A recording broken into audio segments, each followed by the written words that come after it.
Sobat Literasi Lensa, balik lagi bareng aku, Nudan di Literasi Lensa Profesi. Tempat kita mengupas isi buku, menggali makna, dan membawanya lebih dekat ke realitas dunia kerja dan kehidupan sehari-hari. Di episode kali ini kita akan membedah novel yang penuh refleksi, penyesalan, dan pelajaran hidup, yaitu Yang Telah Lama Pergi karya Tereli. Buku ini adalah bagian dari Semesta Serial Kota yang ditulis oleh Tereli, penulis produktif dengan puluhan karya yang konsisten menyentuh hati dan menggugah pikiran. Diterbitkan oleh Republika Penerbit, Yang Telah Lama Pergi punya tebal sekitar 350 halaman dan bisa kamu dapatkan dengan harga 80 hingga 90 ribuan. Bukunya ringan dibaca tapi mengandung makna yang dalam dan kadang bikin sesak di dada. Novel ini bercerita tentang Togar, seorang lelaki sederhana yang menjalani hidup dengan cara yang tampaknya biasa, tapi hatinya menyimpan banyak luka dan penyesalan dari masa lalu. Ia kehilangan orang-orang yang disayanginya dan mencoba berdamai dengan takdir serta dirinya sendiri. Dengan latar sebuah kota yang dingin dan sunyi, kita diajak menyelami perjalanan batin seorang pria yang terlambat menyadari makna cinta, keluarga, dan pengorbanan. Ini bukan kisah cinta klise, ini adalah kisah orang-orang yang diam-diam memikul banyak kehilangan, tapi tetap berjalan. Novel ini menggambarkan berbagai hal yang sering kita alami, tapi jarang kita bicarakan secara jujur. Yang pertama, luka batin yang dibawa diam-diam. Togar adalah gambaran dari banyak orang yang terlihat baik-baik saja, padahal sedang remuk di dalam. Ia tidak berteriak, tapi kehilangan yang ia rasakan nyata dan panjang. Yang kedua, penyesalan dan keterlambatan. Kadang kita baru menyadari arti seseorang saat mereka sudah pergi dan waktu tak pernah bisa diputar kembali.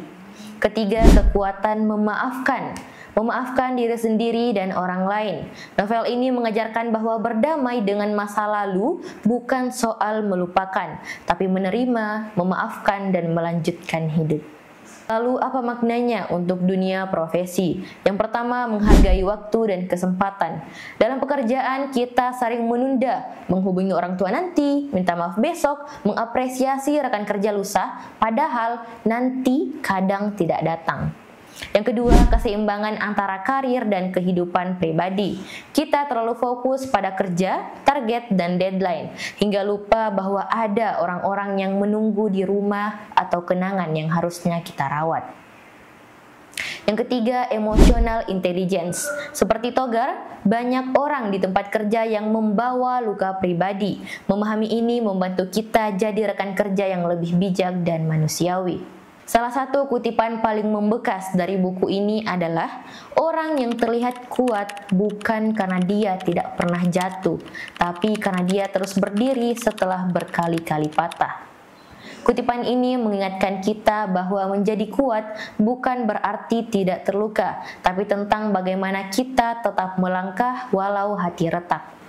Yang Telah Lama Pergi adalah novel tentang waktu, kehilangan, dan belajar menghargai apa yang kita punya sebelum semuanya terlambat. Buat kamu yang sedang berdamai dengan masa lalu, sedang menyembuhkan diri, atau sedang menata ulang makna hidup, buku ini bisa jadi teman refleksi yang tepat. Dan untuk kamu yang berada di dunia kerja, ingatlah keberhasilan tidak hanya tentang pencapaian, tapi juga tentang bagaimana kita menjaga hubungan, merawat waktu, dan tidak kehilangan diri sendiri di tengah sibuknya dunia. Terima kasih banyak teman-teman yang sudah menyimak Literasi Lensa Profesi episode kali ini. Kalau kamu suka dengan pembahasan buku yang reflektif dan penuh makna seperti ini, jangan lupa like, komen, dan subscribe. Dan jangan tunggu kehilangan untuk mulai menghargai, karena yang telah lama pergi kadang tak pernah kembali. Sampai jumpa di episode berikutnya.